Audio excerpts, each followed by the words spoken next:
Boss, हाँ। मुद्रा और पिधान में क्या डिफरेंस होता है? मुद्रा और पिधान में कुछ डिफरेंस नहीं होता। पिधान क्या है, वो ढक्कन को ही पिधान बोला है, जिससे अपन जो अपनी मूछा वगैरह हैं उनको ढकते हैं ना, उसी को अपन पिधान नाम दिया गया है। ठीक है। तो फिर है ना, जैसे मतलब क्लास में से बताया था कि मतलब जो मूषा होती है ना, पिधान मतलब उसी का होता है। जैसे ग्रेफाइट की बनी होती है तो पिधान भी उसी का होगा। तो फिर ये वापस अलग अलग कंटेंट से बना रखे हैं इधर। हाँ। तो फिर वो मेरे को कैसे? एक बार ग्रुप में रेफरेंस भेजना ना इस चीज़ का। बाकी वो ढक्कन ही होता है। देख, पहले के टाइम में क्या होता था कि मुद्रा भी मुद्राएं यूज करते थे। जैसे पारद की अगर सिद्धि करनी होती थी तो मुद्रा यूज करते थे।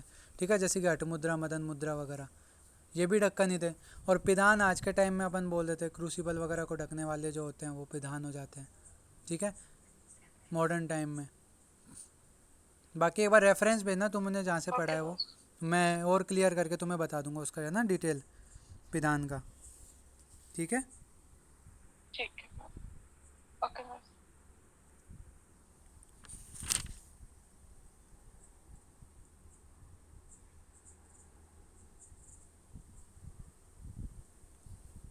ये बुक सबके पास है ना?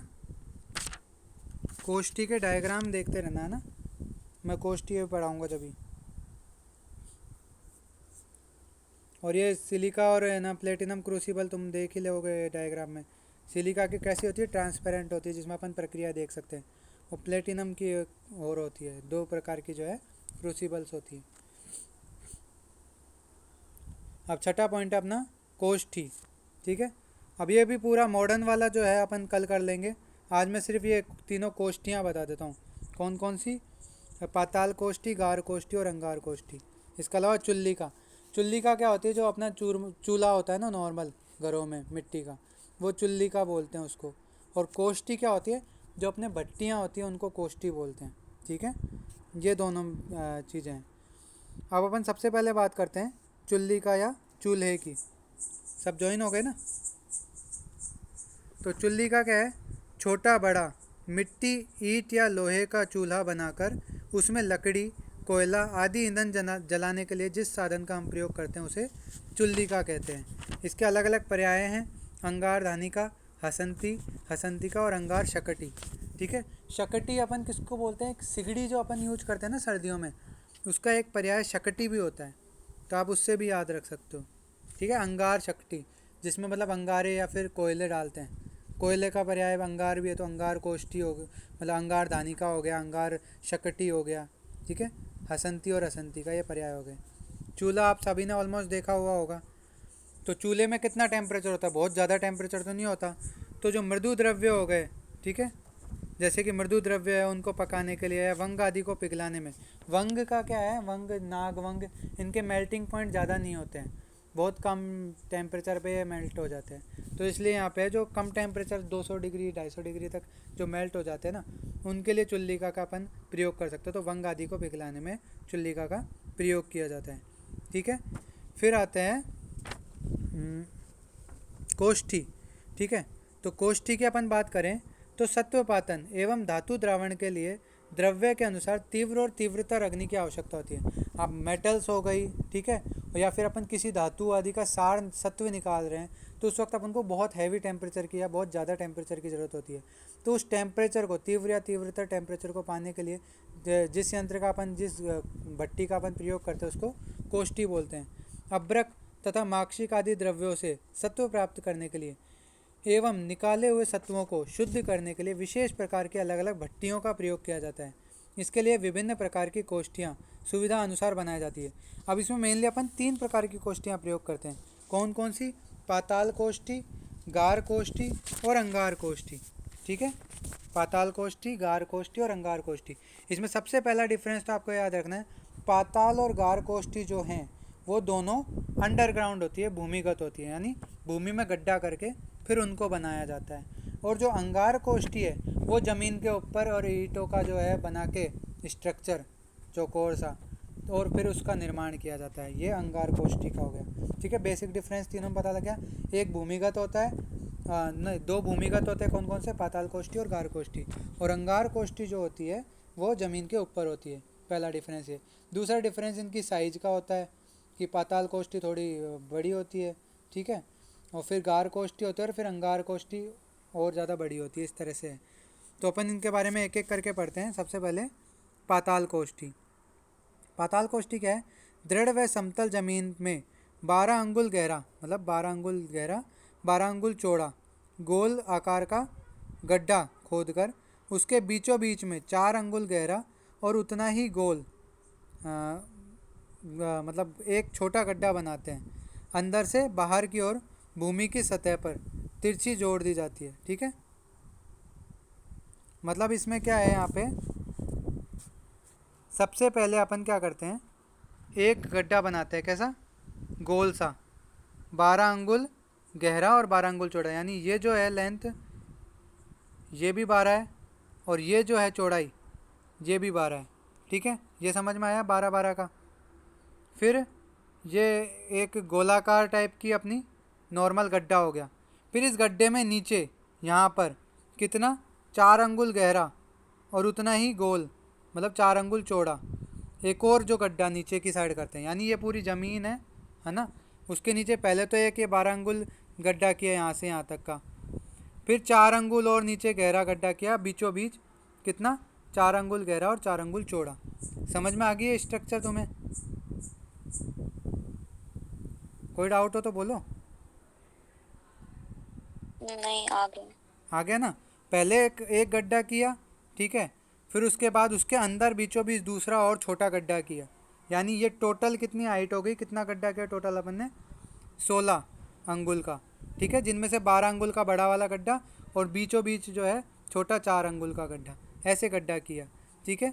फिर क्या किया अपन ने, 4 अंगुल गोल गड्ढा जिसमें तिरछी नली का एक मुख खुलता है, यानी यहाँ से एक नली निकाल के और यूँ बाहर की साइड निकाल देते हैं, जिसको अपन फूकनी बोलते हैं ना।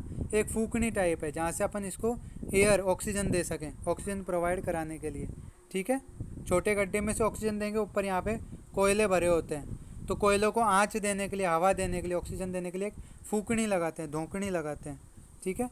तो ये यहाँ पे स्ट्रक्चर हो गई। एक बार फिर बाकी और मैं एक बार अब थ्योरी पढ़ लेता हूँ, फिर स्ट्रक्चर एक बार वापस समझा दूँगा, ठीक है। तो इसमें यहाँ पे क्या बता रखा है कि दृढ़ एवं समतल ज़मीन पर पहले 12 अंगुल लंबा गहरा और चौड़ा गड्ढा बनाया गोल, फिर उसके बीचों बीच में 4 अंगुल वापस गहरा और उतना ही गोल एक छोटा गड्ढा बनाया, ठीक है। फिर 4 अंगुल जो गड्ढा है उसमें से एक तिरछी नली का मुख खुलता है, ठीक है। छिद्र पर 5 छिद्र युक्त मिट्टी की प्याला रखकर बाहरी सिरे पर धमन यंत्र से जोड़ दिया जाता है। धमन यंत्र क्या है, वो जो मैंने धोकनी बनाई थी ना जिससे अपन एयर दे सकते हैं, वो धमन यंत्र है।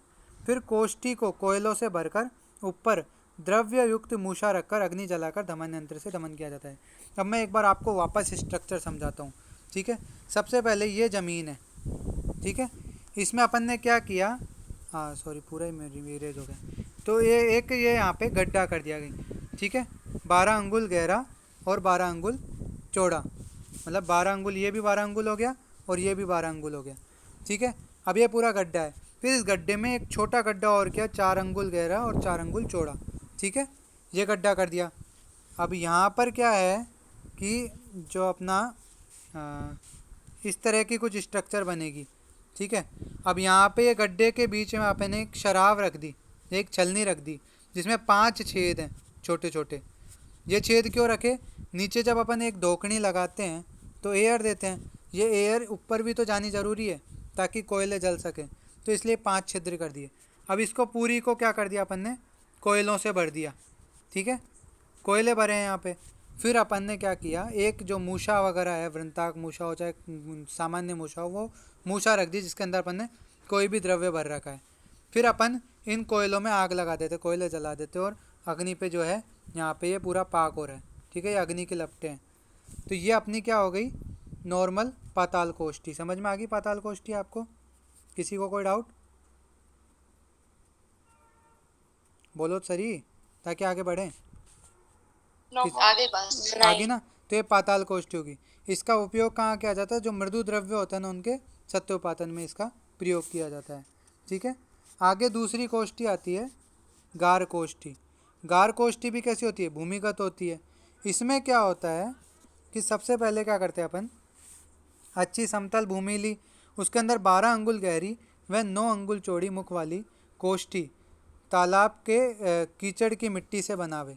यानी इसमें जो अपने जो दीवार होगी ना, वॉल होगी उसकी कोष्ठी की, उस पर कीचड़ का लेप होगा तालाब की मिट्टी के, या जो काली मिट्टी टाइप होती है ना, जो जिसमें वाटर मतलब कंटेन करने की या वाटर को रखने की क्षमता बहुत ज़्यादा होती है, तो उस टाइप की जो मिट्टी है। अब तालाब की मिट्टी में क्या होती है, वाटर एब्जॉर्प्शन पावर या वाटर को अपने अंदर रखने की क्षमता बहुत ज़्यादा होती है, तो इसलिए यहाँ पे तालाब का कीचड़ बोला है।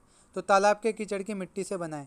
इसके तल भाग से 4 अंगुल ऊपर कोष्ठी के अंदर की दीवार से सटाकर एक गोला वलय, मतलब एक गोल वलय लगाते हैं।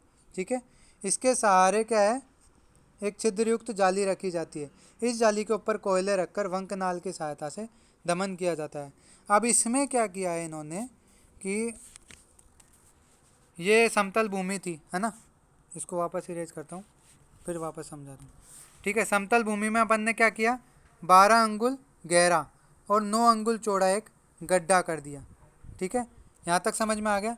अब क्या किया, इसके चारों तरफ किसका लेप कर दिया अपन ने, तालाब की मिट्टी का। ठीक है, पूरा, ताकि यहाँ पे क्या है कि वो वाटर कंटेनिंग पावर होती है उसमें, तो अच्छे से वो है लेप कर दिया। फिर क्या किया, ये जो तल भाग है इससे 4 अंगुल ऊपर क्या करते हैं अपन, एक छलनी टाइप स्ट्रक्चर जो है यहाँ पे सेट कर देते हैं। ठीक है, जिसमें छोटे छोटे छेद होते हैं, छिद्रयुक्त छलनी। ठीक है, यही बता रखा है यहाँ पे छिद्रयुक्त छलनी का,